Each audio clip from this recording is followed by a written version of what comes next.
성경에서 예수님의 탄생 시기와 관련해서는 정확한 날짜를 말하지 않지만 예수님이 태어나신 장소에 대해서만큼은 정확하게 수차례 말씀해주고 있습니다. 오늘 마태복음 2장 1절 말씀 우리 함께 한 목씩 함께 읽겠습니다. 시작. 헤롯 왕 때에 예수께서 유대 베들레헴에서 나심에 동방으로부터 박사들이 예루살렘에 이르러 말하되. 자, 성경 분명히 예수님이 유대 베들레헴에서 나셨다 이렇게 하고 있습니다. 많은 학자들이 베들레헴이 두 곳이다 합니다. 나사렛 근처에 베들레헴이 있고 이 예루살렘 근처 유대 지방에 베들레헴이 있는데 그래서 특별히 유대 베들레헴이라고 이렇게 명칭을 명확하게 말해주고 있습니다. 어느 날 동방 박사들이 갑자기 예루살렘 찾아가서 우리가 별을 보고 왔는데 유대인으로 왕으로 나신 분이 어디 계시냐 이렇게 물으니까 예루살렘이 난리가 났다고 하는 본문을 말씀해 줍니다. 그래서 헤롯이 성경에 대해서 잘 아는 사람들, 대제사장과 서기관들 불러서 과연 그 유대인의 왕이 어디서 나느냐 그렇게 물어봤더니 이렇게 대답하고 있습니다. 마태복음 2장 5절 6절 말씀에 제가 읽겠습니다. 이르되 유대 베들레헴이오니 이는 선자로 이렇게 기록된 바 또 유대 땅 베들레헴아 너는 유대 고을 중에서 가장 작지 아니하도다. 내게서 한 다스리는 자가 나와서 내 백성 이스라엘의 목자가 되리라 하였음이니이다. 자, 이제 정확히 알고 있습니다. 구약의 예언의 말씀을 알고 있는데 이 예언의 말씀이 구약 성경 미가서에 기록됐습니다. 미가 선지자가 예수님이 오시기 한 700년 전의 선지자인데 이 사람이 700년 전에 이미 예수님이 어느 곳에서 태어날 것인지를 예언하고 당시죠. 정확하게 그 땅이 바로 베들레헴, 유다 땅 베들레헴이라고 못을 받고 있습니다. 미가서 5장 2절 말씀 제가 읽겠습니다. 베들레헴 에브라다야 너는 유다 족속 중에서 작을지라도 이스라엘 다스릴 자가 내게서 내게로 나올 것이라. 그의 근본은 상고에 영원에 있느니라. 자, 이 미가서 예언을 유대인들은 다 알고 있었고 그래서 항상 기다리고 있었던 것을 볼 수 있습니다. 이 미가 선지자의 예언은 이스라엘 구원할 메시아가 반드시 베들레헴에서 탄생할 것을 예언하고 있습니다. 베들레헴은 다윗이 태어난 곳입니다. 그래서 당시 유대인들은 구원할 메시아가 다윗의 후손으로 오시고 더 나아가서 다윗이 태어난 그 베들레헴에서 태어날 것이라 그렇게 그 예언을 믿었던 것이죠. 자, 그런데 예수님의 그 육신의 아버지 그 요셉도 바로 그 다윗의 후손임을 성경은 밝히고 있습니다. 누가복음 2장 4절 5절 말씀 제가 읽겠습니다. 요셉도 다윗의 집 족속이므로 갈릴리 나사렛 동네에서 유대를 향하여 베들레헴이라 하는 다윗의 동네로 그 약혼한 마리아와 함께 호적하러 올라가니 마리아가 이미 잉태하였더라. 자, 예수님의 부모인 요셉과 마리아는 나사렛에서 살고 있는데 예수님도 나중에 나사렛에서 삽니다. 근데 이 베들레헴과 나사렛이 거리가 상당히 멉니다. 베들레헴과 나사렛 실제 이 직선거리상 약 170km가 된다고 해요. 그래서 아마 제가 계산해 보니까 이 진도에서 전주까지 거리가 아닌가 생각됩니다. 상당히 먼 거리란 것이죠. 근데 문제가 뭐냐면 이 직선거리가 170, 짧게는 150 이렇게 되는데 이 사람들이 유대인들은 바로 가지 않습니다. 왜냐하면 그 중간에 사마리아가 있기 때문에 이 사람들은 사마리아를 아주 무시하기 때문에 아무리 힘들어도 이 갈릴리 지방에서 유대를 가려면 사마리아로 가지 않고 저 삥 둘러가지고 돌아서 갑니다. 그래서 한 230km가 되지 않을까 이렇게 학자들이 얘기하고 있습니다. 자, 일반인들이 걸어서 하루에 30km씩 간다 할지라도 열흘이 넘게 걸리는 그런 거리입니다. 자, 근데 갑자기 요셉은 예수님을 잉태해서 만삭이 된 마리아를 데리고 먼 여행을 떠납니다. 아니, 곧 태어날 이 만삭의 몸을 가지고 왜 요셉이 마리아를 그 먼 거리까지 데리고 갔는가? 더 나가서 베들레헴 갔더니 잔달꽃이었습니다. 그래서 갓 태어난 아기 예수님을 동물의 이 먹이, 통인 구유에 누였다고 성경 우리가 말씀해 주고 있습니다. 이 당시 로마 황제가 이 모든 사람을 호적하라고 했는데 베들레헴 출신 요셉은 어쩔 수 없이 가야 됩니다. 근데 왜 요셉이 혼자 가지 않고 이 만삭의 몸, 그 힘든 몸을 이끌고 마리아를 함께 데려갔는가? 왜냐하면 우리가 지난 3일 밤에 우리가 잠깐 나눴죠. 이 예수님이 모든 율법을 지켰다. 8일 만에 할례를 받고 그리고 태어난 지 40일 되면 그 산모가 정결 예식을 해야 됩니다. 자, 그런데 지금 만삭이에요. 곧 태어날 때가 됐습니다. 만일 요셉이 혼자 가게 되면 왕복 20일. 그 중간에 태어나면 올 수가 없다는 것이죠. 할례를 할 수도 없고 더 나아가서 정결 예식을 하려면 어차피 예루살렘 성전에 가야 되는데 이 거리가 상당치 않은 것을 볼 수 있습니다. 그래서 요셉 생각할 때 아예 가는 김에 같이 가서 호적도 등록하고 만약 그때 아이가 태어나면 할례도 행하고 그리고 거기 있다가 나중에 시간이 되면 33일 지나면 이 마리아를 산모를 가서 정결 예식을 해야겠다. 그래서 요셉이 만삭의 몸 마리아를 데리고 갈 수밖에 없었던 것이죠.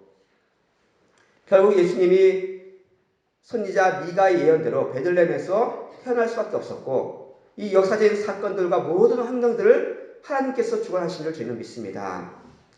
마태복음이 예수님이 탄생하신 곳을 특별히 유대 베들레헴이라고 강조하는 이유가 있습니다. 그것은 뭐냐면 사람들이 계속 예수님에 대해서 비난하는 모습을 우리가 볼 수 있는데 요한복음 7장에 이런 말씀이 있습니다.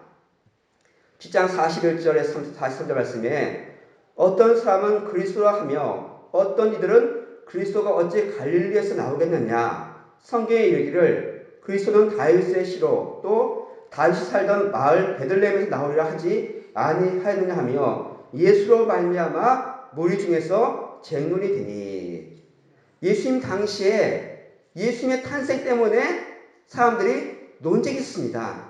예수님은 갈릴리 사람인데 분명히 메시아는 그리스도는 어디서 태어난다고요? 베들레헴에 태어난다고 예언되어 있는데 어떻게 갈릴리 사람이 그렇게 그리스도 될 수 있느냐?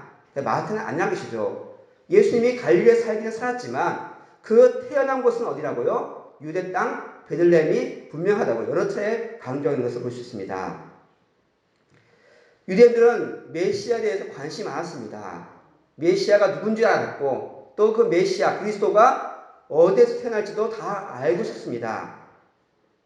당시 그들이 알기로는 예수님은 나사렛 사람인데 어떻게 메시아가 되느냐 그런 의구심을 갖고 있었던 것이죠. 그래서 마태는 예수님께서 나사렛 사람인 것이 아니라 예수님은 나사렛에 살았지만 태어난 곳은 바로 베들레헴 미가의 예언대로 베들레헴에서 태어난 메시아가 분명하다고 그렇게 밝혀있는 것이죠.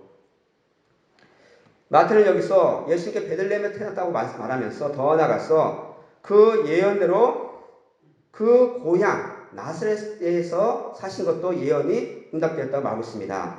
그뿐만 아니라 마태복음 2장에 보시면 모든 장소가 다 예언된 대로 다 이루어졌다고 그렇게 말하고 있다는 것이죠. 특별히 오늘 이 땅에 예수님께 이 땅에 오신 목적이 무엇인지를 마태는 밝히고 있습니다. 마태복음 2장 2절 말씀에 이렇게 기록하고 있습니다. 우리 함께 한 목소리 읽겠습니다. 같이 있습니다. 시작. 유대인의 왕으로 나신 이가 어디 계시냐? 우리가 동방에서 그의 별을 보고 그에게 경배하러 왔노라 하니. 자, 마태는 예수님의 탄생을 기록하면서 동방에서 박사들, 천문학자들이죠. 이들이 와서 예수님의 탄생을 예고하고 있는 것을 보게 됩니다. 그래서 예수님의 탄생이 오늘 보면 유대인의 왕으로 표시되어 있지만 유대인의 왕이 아니라 온 우주 만물의 모든 세계의 왕임을 선포하고 있는 것을 볼 수가 있습니다. 먼 동방 지역까지 온 세계에 미치는 사건임을 분명히 밝혔다는 것이죠. 동방에서 온 박사들은 먼 길을 걸어왔습니다. 예수님이 탄생한 것을 알고 먼 길을 왔다는 것이죠. 아마 최소 몇 개월은 걸릴 생각이 드는데 더나 그들의 말에 의하면 예수님은 유대인의 왕으로 되실 분이 아니라 이미 유대인의 왕으로 태어났다고 이렇게 선포하고 있습니다. 오늘 다시 한번 2절 말씀을 보면 유대인의 왕으로 나신 이가 어디 계시냐? 이미 태어났다는 것이죠. 앞으로 예수님이 자라가지고 크면 나중에 유대인이 왕이 될 것이라 그렇게 믿는 것이 아니라 이 동방 박사들의 말이 무엇입니까? 이미 유대인의 왕으로 태어나셨다.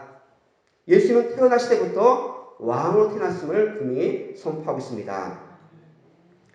예수님이 유대인의 왕으로 나셨다. 이 말 듣고는요, 헤롯 왕과 예루살렘이 큰 소동 났다고 성경을 기록하고 있습니다. 마태복음 2장 3절 말씀에 헤롯 왕과 온 예루살렘이 듣고 소동한지라 난리가 났던 것이죠. 왜냐하면 유대인의 왕이 태어났다. 단순히 놀란 정도가 아니라 두려움으로 소동했음을 성경 말씀해 주고 있습니다. 유대인들은 그들이 구원할 메시아가 태어난다는 것을 알았고 그곳이 베들레헴인 것도 알았습니다. 자, 동방에서 온 박사들이 과연 유대인으로 왕으로 나시니가 어디 계시냐 물었을 때 그들은 지체하지 않고 유대 땅 베들레헴이라고 분명히 말하고 있다는 것이죠. 유대 사람 대다수 사람들은 그들을 구원할 메시아가 베들레헴에 태어날 것을 알고 또 기다리고 또 기다렸습니다. 사실 헤롯 왕도 그것을 알고 있었습니다. 이 헤롯 왕도 유대인으로 왕으로 태어난 아기가 그냥 단순한 왕이 아니라 모든 인류를 구원할 그리스도 메시아임을 그는 분명히 알고 있었습니다. 다시 한번 볼까요? 마태복음 2장 2절 4절 말씀을 제가 한번 보겠습니다. 자, 2절 말씀 이렇게 질문합니다. 유대인의 왕으로 나시니가 어디 계시냐? 우리가 동방에서 그의 별을 보고 그에게 경배하러 왔노라 하니. 자, 동방 박사들이 묻습니다. 뭐라고 묻습니까? 유대인의 왕이 어디 계시냐? 자, 그때 대답이 어떻습니까? 4절 말씀에 왕이 모든 대지상과 백성의 서기관들을 모아 그리스도가 어디서 나겠느냐 물으니.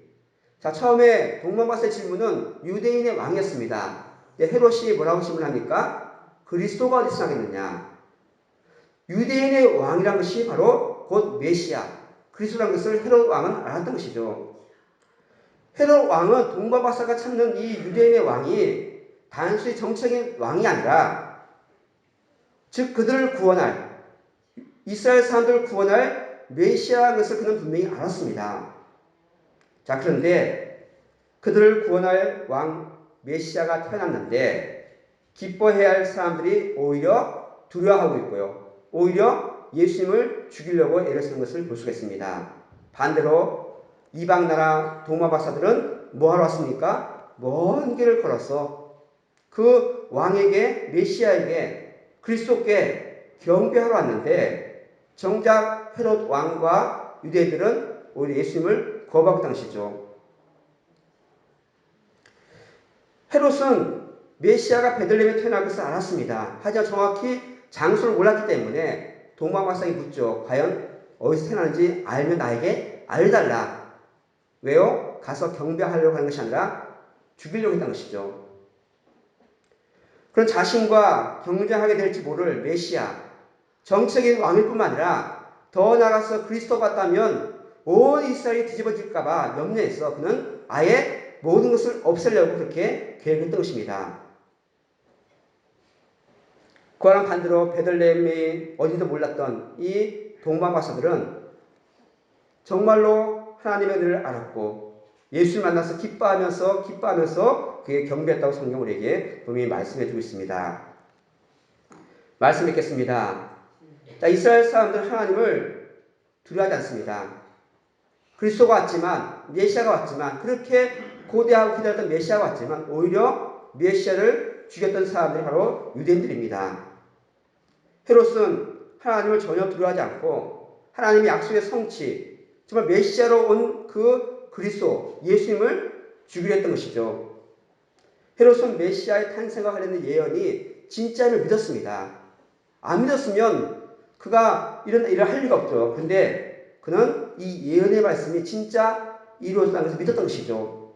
하지만 교만한 마음을 가지고 있습니다. 만일에 메시아가 나타났다면 내 정치적인 위치, 내가 왕인데 많은 사람들이 나를 따르는 것이 아니라 메시아를 따르면 자기는 아무것도 아닌 것이 되는 것이죠. 그래서 자신의 힘으로 하나님의 약속을 무너뜨리고 예수의 탄생을 막으려고 했던 것을 볼 수 있습니다. 헤롯은 유대인의 왕으로 더 나아가서 메시아 그리스도로 태어난 이 아기 예수를 자신을 위협할까봐 하나님의 예언도 무시하고 자신의 권력을 동원해서 예수님을 죽이려고 힘을 쓰는 것을 볼 수 있습니다. 마태복음 2장 16절 말씀에 이렇게 기록하고 있습니다. 이에 헤롯이 박사들에게 속은 줄 알고 심히 노하여 사람을 보내어 베들레헴과 그 모든 지경 안에 있는 산의 아이를 박사들에게 자세히 알아본 그때를 기준하여 2살부터 그 아래로 다 죽이니.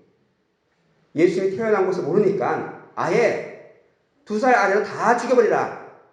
이게 할 수 있는 일이 아니라는 것이죠. 끔찍한 만행을 저지릅니다. 물론 헤롯이 2살 아이 유아를 죽인 것을 하나님의 계획이라고 할 수 없습니다. 왜냐하면 이것은 헤롯의 악한 모습을 보여주는 것이죠. 자, 마태복음 2장 15절 말씀과 차이점 있는 것을 우리가 볼 수 있는데요. 자, 제가 한번 보겠습니다. 이는 주께서 선지자를 통하여 말씀하신 바 애굽으로부터 내 아들을 불렀다 함을 이루려 하심이라. 자, 헤롯이 죽이려 하니까 하나님께서 천사를 보내서 요셉을 통해서 빨리 애굽으로 가라. 거기 가서 숨어 있으라. 그렇게 말합니다. 자, 그것이 예언대로 선지자의 말씀대로 이루어졌다고 말씀하면서 이렇게 말하고 있습니다. 그 예언을 이루려 하심이라. 하나님의 의도가 있다는 것이죠. 하지만 헤롯이 2살 아이 유아를 죽였을 때는 하나님의 의도가 없습니다. 단지 그 예언이 이루어졌다고 이렇게 말하고 있다는 것이죠. 다시 한번 볼까요? 이에 선지자 예레미야를 통하여 말씀하신 바 함이 이루어졌느니라. 다 다른 것이죠. 하나님께서 이 예수님을 애굽에 보내신 것은 하나님의 계획의 뜻이지만 이 헤롯이 유아들을 죽인 것은 하나님의 뜻이 아니라 악한 헤롯 때문에 헤롯이 그 악한 죄 때문에 자신이 행한 일이지 그래서 성경의 예언대로 그냥 이루어졌다 이렇게 표현하고 있는 것을 볼 수 있습니다. 하나님은 말씀을 이루기 위해서 애매한 사람들을 죽이지 않습니다. 우리가 구약 성경이나 신약 성경에 하나님은 절대 잔인하거나 악한 분이 아님을 우리는 분명히 알아야 됩니다. 하나님 끝까지 우리를 보호하시고 끝까지 지켜주시는 것이죠. 단지 이 악한 헤롯의 계획을 하나님은 선한 것으로 바꾸신다는 것이죠. 하나님 모든 것 가운데 하나님은 그 계획을 이루시는 분이 있습니다.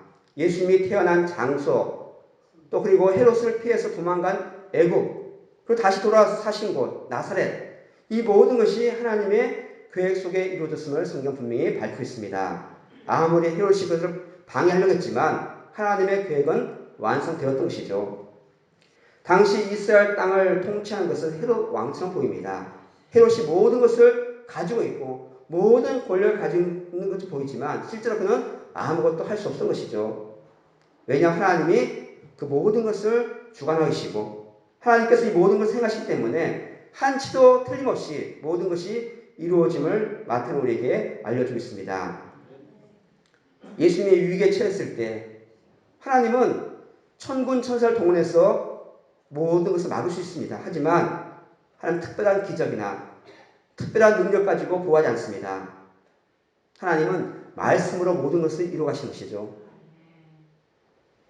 우리가 볼 때는 아무것도 아닌 것처럼 보입니다. 갑자기 로마 황제가 호적을 등록하라고 그러고 또 만삭의 몸을 이끌고 베들레헴에서 태어난 거 그냥 자연 현상처럼 보이고 그냥 역사처럼 보이지만 그 모든 것이 하나님의 뜻과 하나님의 계획과 하나님의 말씀대로 이루어지고 있음을 성경 분명히 밝힐 것이죠. 하나님이 허락하지 않으면 아무 일도 일어나지 않습니다. 참새 한 마리도 하나님이 허락하지 않으면 땅에 떨어질 수 없다는 것이죠. 하나님은 하나님의 계획을 완성하시기 위해서 그의 아들 예수님을 끝까지 보호하시고 끝까지 인도하셨습니다. 마찬가지로 하나님은 우리 우리들을 하나님의 자녀인 우리들을 끝까지 지키시고 보호할 줄 믿습니다. 하나님이 원하시는 때에 우리가 그냥 하는 것처럼 보이지만 그냥 역사가 흘러가는 것처럼 보이고 내가 가는 것처럼 보이지만 그 모든 때와 시간과 장소는 하나님의 계획과 하나님의 방법대로 이루어지고 있다는 것이죠. 우리의 모든 삶도 마찬가지입니다. 여러분 개인의 삶, 오늘 하루가 살아가는 모든 일들이 하나님의 완벽한 계획과 하나님의 보호 안에 있다는 것을 기억하시면서 하나님만 바라보는 여러분 되길 원합니다. 예수님이 이 땅에 오셔서 우리를 구원하시고 모든 것을 살리시고 생명을 주신 그 모든 것 가운데 하나님의 계획이 있고 지금까지 하나님은 우리를 인도하셨고 마지막 때도 하나님은 우리를 끝까지 인도할 줄 믿습니다. 그 하나님을 날마다 의지하면서 하나님의 계획을 믿으면서 이 세상을 돈을 가진 사람들이 권력을 가진 사람들이 하는 것이 아니라 하나님의 모든 계획과 하나님의 섭리와 뜻이 있음을 기억하시면서 날마다 주님 앞에 나와서 주를 찬양하며 하나님께 영원 누리기 여러분들이 원합니다. 오늘 우리 성탄절을 우리가 준비하면서 이 땅에 오신 주님, 하나님의 계획과 하나님의 뜻 가운데 오신 주님을 기억하시면서 하나님 앞에 나와서 찬양과 경배드리는 여러분 되기를 주님으로 축원을 드립니다.